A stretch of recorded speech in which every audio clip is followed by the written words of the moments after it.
It's the 2nd of April 2012. This is Capital FM Online TV News. In the headlines, poor training, hydrant blamed for slow Kimathi House fire response. NHIF board summoned by MPs over rate increase. Raila says Kenya will not let Juba and Khartoum go to war. And Cameroonian charged with assaulting Kenyan wife. Good evening, I'm Victoria Rubadiri. Questions are now being raised about the capability of the City Council of Nairobi in responding to fire outbreaks despite having equipment that has been billed as some of the best in Africa. Nairobi City residents and investors are furious with City Hall over its slow response and apparent incompetence in battling the blaze that partially destroyed Kimathi House last night. Witnesses to the blaze said when the state-of-the-art fire engine arrived, albeit late, the firefighters appeared unsure of how to operate the ladder. The Nairobi Central District Association said their audit showed that City Hall had sufficient firefighting equipment, but its personnel lacked training on how to use it.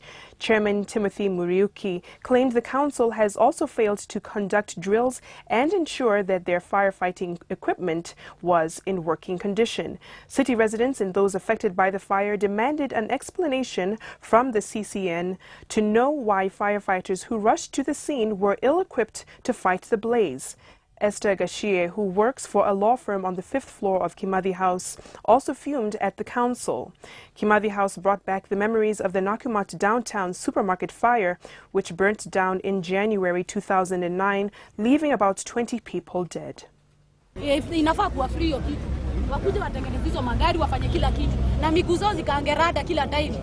Sisi gari wanapigiwa moto imeanza, gari haina miguu.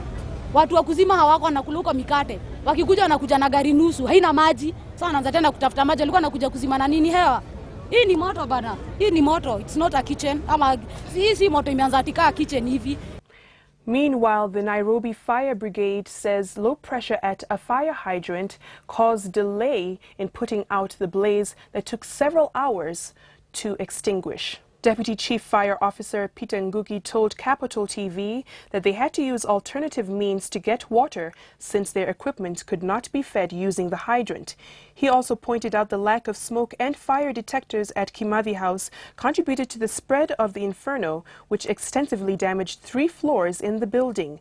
Ngugi also says most water hydrants in the city are not functional or are badly damaged and wants the Nairobi Water and Sewerage Company, who manages them, to fix them immediately. Trying as much as we can to ensure they are put in place.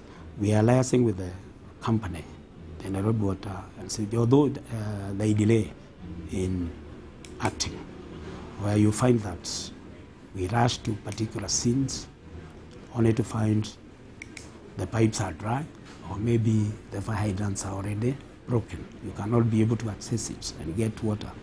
So the issue of water shuttle really is a challenge. We need water direct from whatever source. Okay. The board of the National Insurance Fund is expected to appear before Parliament's Departmental Committee on Health to explain its decision to increase and gazette new contributions, including outpatient cover, without Parliament's approval.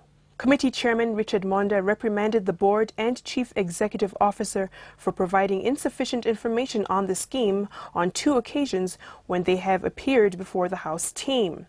He directed the board to provide the committee with records of financial transactions between the fund and healthcare providers and the criteria they use to select the health providers.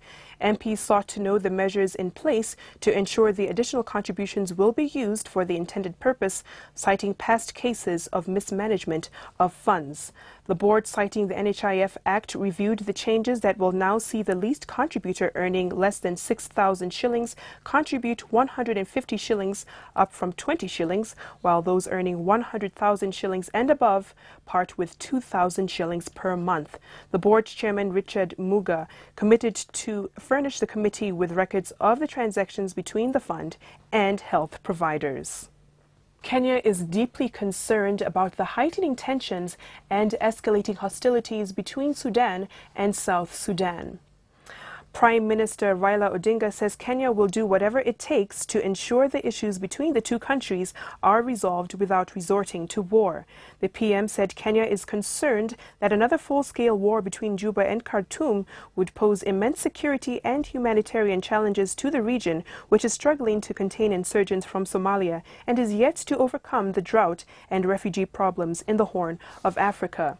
He was speaking when he received a delegation of South Sudan officials who briefed him on the developments between the two countries. Speaking later at a press conference in Nairobi, South Sudan's Minister for Information, Barbara Marielle Benjamin, urged the international community to urgently intervene and resolve the crisis. He says Sudan's President Omar al-Bashir has failed to respect a peace agreement signed on oil exploration and has now resolved to engage in war.